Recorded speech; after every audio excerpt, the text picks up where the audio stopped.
혼자 촬영할 때 생기는 실수에 대한 사소한 불안감을 해소해 주더라고요.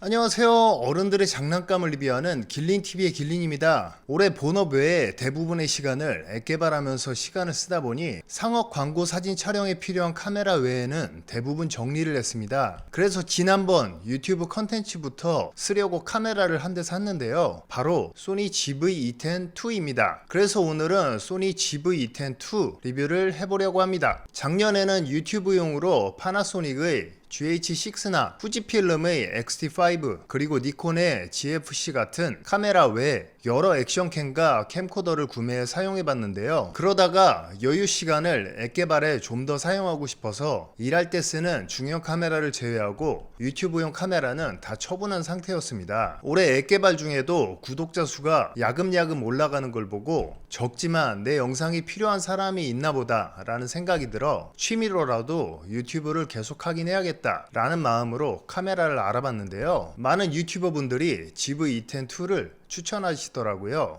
뭐 협찬을 많이 받아서 그런 것도 있겠지만 뭐든 써봐야 아는 법이잖아요. 그래서 저는 그냥 일단 한번 써보자는 마음으로 구매했습니다.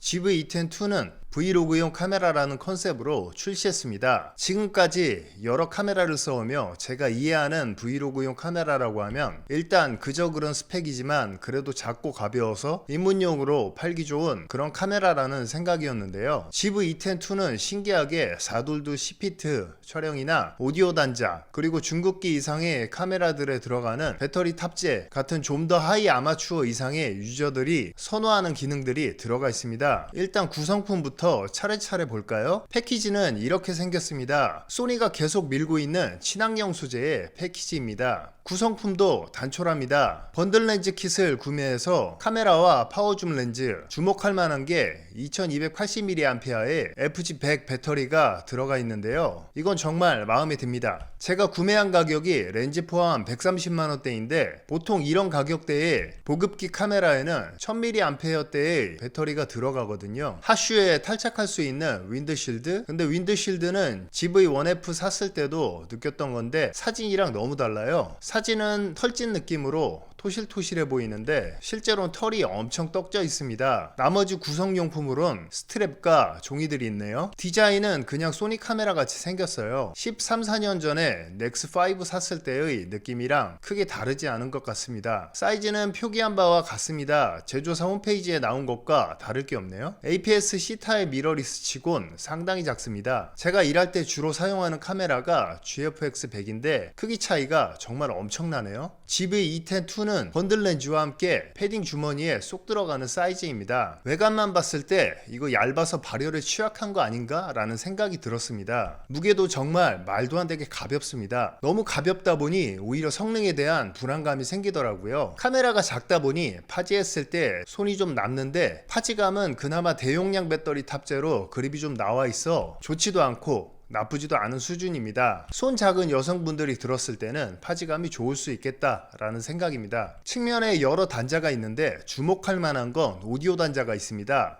이것도 이 가격대의 카메라에선 지원을 안 해주는데 들어가 있다는 게 놀랍네요. 당연히 보급형 카메라답게 마이크로 HDMI 단자를 지원하는데 GH6나 캠코더 같은 걸 사용했을 때 일반 HDMI 단자에서 주는 그 안정감이 그립네요. 수입으로 지원하고 오디오 입출력 단자에 뭘 꼽았을 때 회전이 가능한데 마이크로 HDMI 단자에 뭘 꼽으면 회전하긴 어려워 뒤로 뺀 다음 다시 돌려줘야 하는 일반적인 스위블입니다.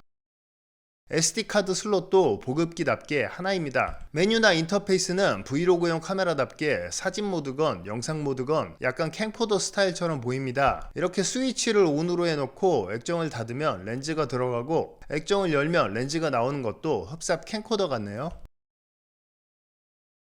메뉴나 인터페이스야 뭐 익숙해지면 편하고 안 익숙하면 불편한 거라 뭐가 좋다 나쁘다 말하기는 어려울 것 같습니다. 불편한 점이라면 그립 앞쪽에 다이얼이 없어 조작이 확실히 느립니다. 매뉴얼 모드 시에는 엄지로 후면 두 다이얼을 조작해야 하는데 전 그냥 앞에 하나 더 있었으면 좋았겠다 싶은데 보급기 가격에 너무 많은 걸 바라는 게 아닌가 싶네요. 그 외에는 하슈 옆에 공간을 좀 더 마련해서 모드 같은 걸 빠르게 전환할 수 있는 다이얼이 하나 더 있었으면 좋지 않았을까 싶기도 한데 그러기엔 바디가 또 너무 작네요. 카메라를 켜고 포맷을 먼저 찾아봤는데 기존의 사진용 카메라들은 설정 쪽에 대부분 포맷이 위치하고 있거든요. 근데 작년에 썼던 파나소닉 캠코더나 소니 브이로그 카메라 같은 경우에는 이렇게 미디어 쪽에 있더라고요. HDR2 이후로 소니 렌즈 교환식 카메라를 한동안 안 써서 기억이 좀 안 나긴 하는데 원래 그랬나?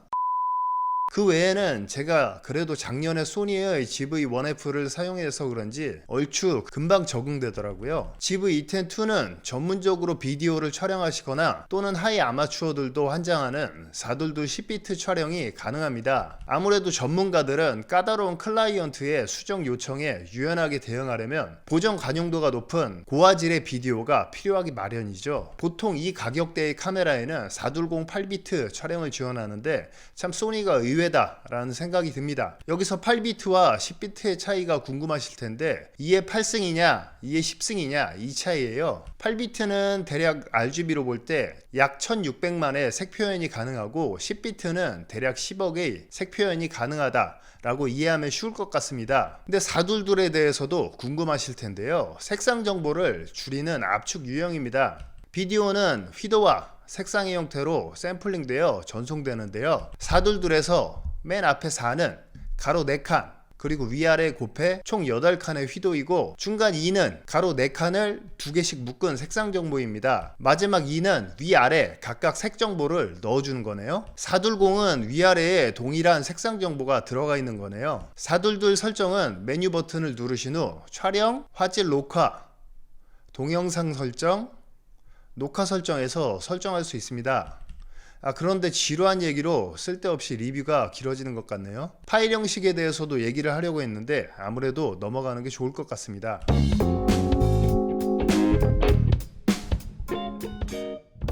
저한테 중요한 것 중에 하나가 4K 촬영 시간이었는데요. 어차피 전 420에 H264 30p 정도의 60메가 정도의 화질이면 충분하니 이 정도 화질로 안정적으로 30분 이상 촬영이 가능했으면 좋겠다 라는 생각이 있었습니다. 그런데 처음 촬영을 하는데 웬걸 10분도 안 돼서 녹화가 중지되더라고요. 알고 보니 소니 카메라로 장시간 촬영을 하려면 이렇게 메뉴로 들어가서 설정, 전원 설정, 자동 전원금, 온도 고로 설정 이렇게 하면 XAVC S4K 파일 설정에 30p 60메가 420 8비트 촬영 시 1시간 넘게 촬영 가능하더라고요. 1시간 넘게는 제가 필요가 없어서 1시간 동안만 방에서 테스트를 해봤습니다. 혼자서 촬영하다 보면 마이크 수음은 잘 되나? 포커스는 잘 맞았나? 이런 걱정이 되기 마련인데요. AF는 뭐 소니인데 이렇게 1인 촬영을 할 때도 추적을 잘해주니 큰 걱정이 없었습니다. 뭐 AF에 대한 신뢰도는 제가 작년에 써왔던 카메라들보다 확실히 높았습니다. GV1F 쓸 때 써봤던 제품 리뷰용 설정도 들어가 있네요. 역시 유튜버용 카메라는 쏘니. 스마트폰 앱을 뭐 당연히 지원하는데 저처럼 1인 촬영자한테 정말 편리한 게 이렇게 촬영 중에 앱을 연결해도 연결이 됩니다. 이 부분이 참 신기하더라고요. 그리고 카메라 촬영 중에 스마트폰 연결이 끊겨도 촬영이 지속되고 다시 연결해주면 됩니다. 그래서 혼자 촬영할 때 생기는 실수에 대한 사소한 불안감을 해소해 주더라고요. 뭐 사진에 대한 얘기도 잠깐 해야겠죠? GV-E10-2는 2600만 화소 센서를 탑재하고 있습니다. 어차피 5개 광고 사진용 카메라는 아니니 추억을 기록하거나 온라인상의 상품 판매를 위한 용도로 가능한 수준의 적당한 화소입니다. 저는 스튜디오를 운영한 뒤로 이상하게 일상적인 사진은 잘 안 찍게 되더라고요. 그리고 시대가 시대인지라 일상은 스마트폰으로 기록하는 게 아무래도 편하겠죠? 그래도 정말 귀찮지만 테스트를 위해 밖에 나가 스냅을 한번 찍어봤습니다.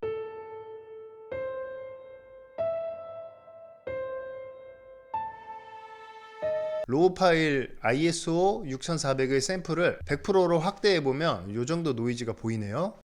저감도일 때 가지고 있는 GFX 100이랑 원본 파일을 비교해보면 이 정도 차이가 있습니다.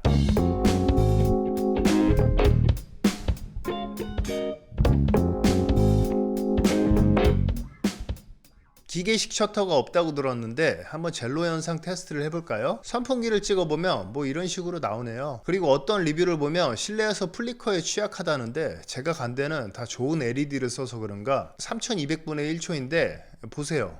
사무실에서도 2500분의 1초로 찍었는데 전혀 안 생깁니다. 다니는 곳 LED가 좋은가 봐요. 플리커가 안 생기는데? 여러 곳에서 나중에 한번 테스트를 해봐야겠습니다. GB210-2는 다양한 크리에이티브 룩을 제공합니다. 저처럼 룩업 테이블이나 별도의 컬러 그레이딩을 안 하고 싶은 분들에게 유용할 것 같습니다. 참고로 전 스탠다드로 촬영하고 프리미어 프로에서 톤은 살짝만 조절하는 정도입니다.